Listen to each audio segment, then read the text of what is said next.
Chapitre 58. Je ne sais pas qui a dit, peut-être est-ce moi, que la Révolution de 1830 était le dernier coup de fusil de Waterloo. C'est une grande vérité. À part ceux qui avaient un intérêt de race, de position ou de fortune, ressortant de la royauté bourbonienne, il est impossible de se faire une idée du sentiment d'opposition toujours croissante qui se manifestait en province.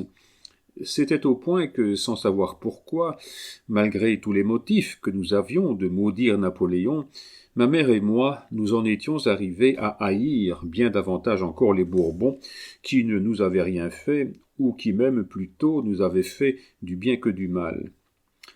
C'est qu'aussi tout concourait à cette dépopularisation de la branche régnante.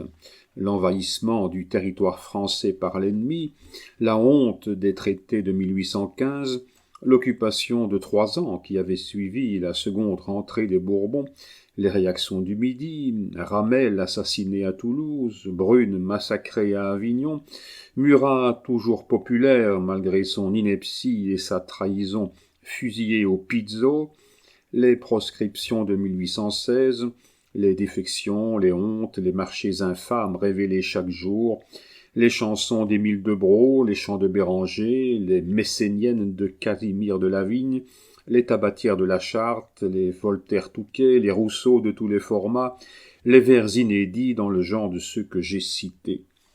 Les anecdotes vraies ou fausses attribuées au duc de Berry et dans lesquelles les vieilles gloires de l'Empire étaient toujours sacrifiées à quelques jeunes ambitions aristocratiques, tout jusqu'à ce roi, avec ses guêtres noires, son habit bleu à boutons d'or, ses épaulettes de général et sa petite queue, tout, dis-je, tendait ou à la dépréciation, ou, ce qui est bien pis, au ridicule. Les vêpres siciliennes avaient été jouées à l'Odéon le 23 octobre 1819 avec un succès foudroyant. Pourquoi ?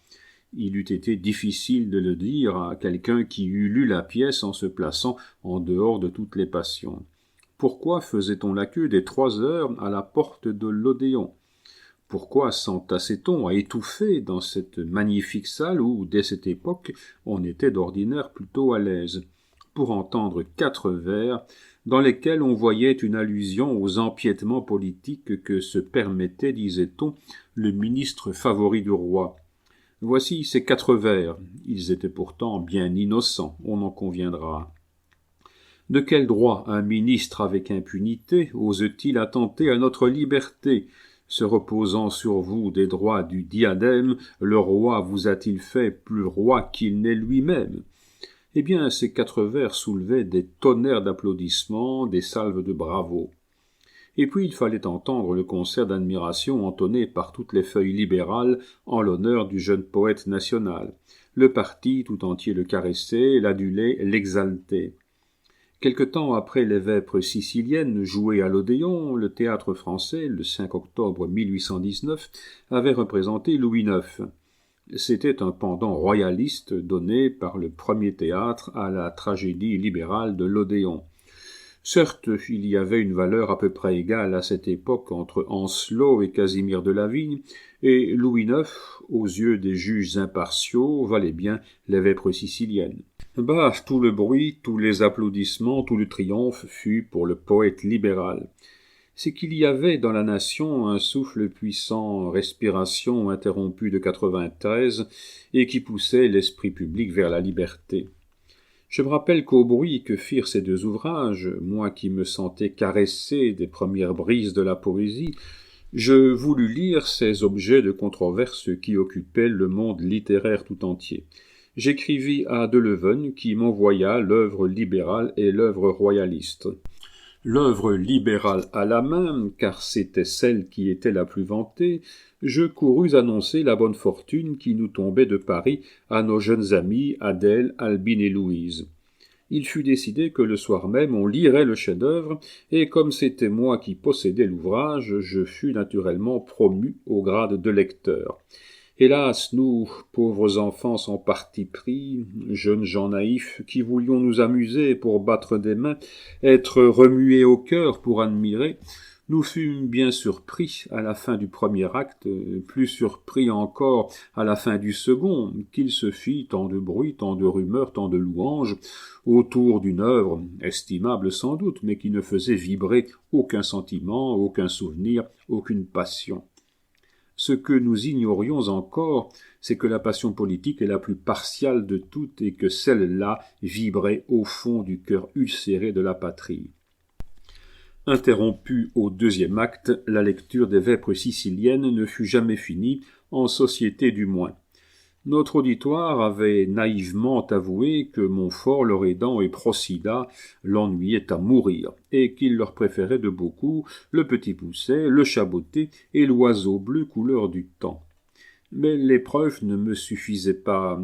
Rentré chez ma mère, je lus non seulement les Vêpres siciliennes, mais encore Louis IX. Eh bien, c'est avec un sentiment de profonde satisfaction que, dès cette époque, je constate en moi cette impartiale appréciation des œuvres contemporaines. Appréciation puisée dans mes sensations bien plutôt que dans mon jugement, appréciation qui fait que ni opinion publique ni haine littéraire n'ont jamais pu influer dans mon esprit sur l'œuvre de mes confrères, que cette œuvre fût celle d'un ami ou d'un ennemi, d'un familier ou d'un inconnu. Au reste, je n'ai pas besoin de dire que ni les Vêpres siciliennes, ni Louis IX, n'appartenant à cet ordre de littérature dont je devais être appelé un jour à sentir, à comprendre et à essayer de reproduire les beautés, je restais parfaitement froid devant ces deux tragédies, en accordant cependant une certaine préférence à Louis IX. Je ne les ai jamais relus depuis, et probablement jamais je ne les relirai. Mais je suis certain que si je les relisais, mon opinion sur elles serait aujourd'hui la même qu'à cette époque. Quelle différence de cette sensation terne et monotone que je venais de ressentir à cette ardente émotion que m'avait fait éprouver Hamlet, tout amoindri, tout désossé, tout énervé qu'il est par Ducis. J'avais en moi l'instinct du vrai et la haine du convenu. Le vers de Terence « Je suis homme, mais rien de ce qui touche à l'humanité ne m'est étranger » m'a toujours paru un des plus beaux vers qui ait été fait. Du reste, j'allais pouvoir réclamer ma part de ce vers. Tous les jours, je devenais un peu plus homme. Ma mère seule continuait à me regarder comme un enfant. Aussi fut-elle bien étonnée un soir que l'heure à laquelle j'étais habitué de rentrer se passa sans que j'eusse reparu au logis. Quand enfin, vers le jour, à 3 heures du matin, je me glissais, tout joyeux, le cœur encore bondissant dans ma chambre, que depuis 3 mois, dans la prévoyance de cet événement, j'étais parvenu à séparer de la sienne, trouvai-je ma mère en larmes, assise à ma fenêtre, d'où elle avait guetté mon retour, et prête à me faire toute la morale que méritait une rentrée si tardive, ou plutôt si matinale. Au bout de plus d'une année de soins, d'attention, d'amour, de petites faveurs accordées, refusées, prises de force, la porte inexorable qui se fermait en me poussant dehors à 11 heures s'était doucement rouverte à 11h30, et derrière cette porte j'avais trouvé 2 lèvres frémissantes, 2 bras caressants, un cœur battant contre mon cœur, d'ardents soupirs et de longues larmes. Adèle avait obtenu, comme moi, d'avoir une chambre séparée de sa mère. Cette chambre était mieux qu'une chambre. C'était un petit pavillon faisant saillie dans un long jardin fermé de haies seulement. Une allée, passant entre l'appartement occupé par son frère et l'appartement occupé par sa mère, conduisait à ce jardin et par conséquent à ce pavillon qui n'était séparé de cette allée que par un escalier montant au premier. C'était la porte de cette allée, donnant d'un côté sur la rue et de l'autre, comme je l'ai dit, sur le jardin, qui s'était rouverte devant moi à 11h30 du soir et ne s'était refermée derrière moi qu'à 3h du matin.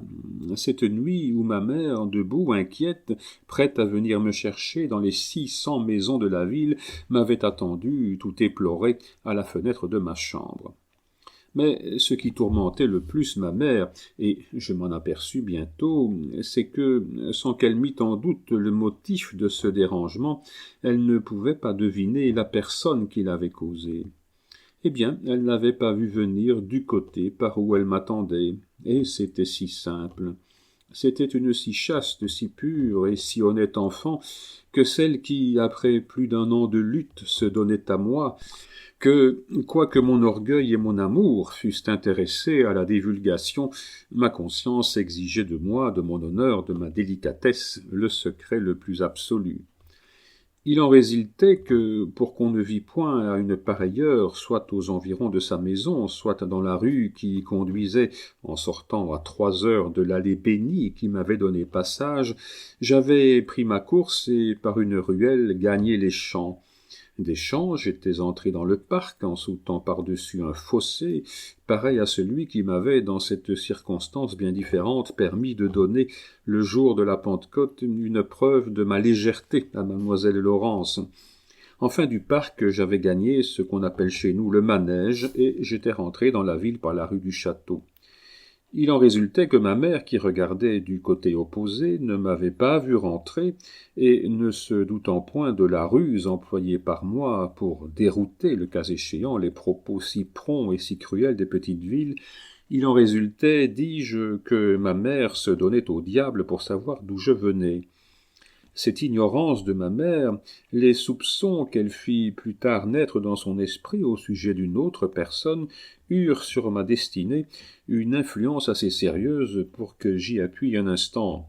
Ces détails ne sont pas aussi puérils qu'ils le paraissent au premier abord. D'ailleurs, tout n'est-il pas puéril aux yeux de certaines personnes, tandis que pour d'autres, et j'ai bien peur que celles-là ne soient les vrais penseurs et les vrais philosophes, tandis que pour d'autres, qui veulent suivre aux mains de la Providence le fil qui mène l'homme de la naissance à sa mort, c'est-à-dire de l'inconnu au doute, tout détail a son importance, parce que le plus petit prend sa part dans l'ensemble de ce grand tout qu'on appelle la vie.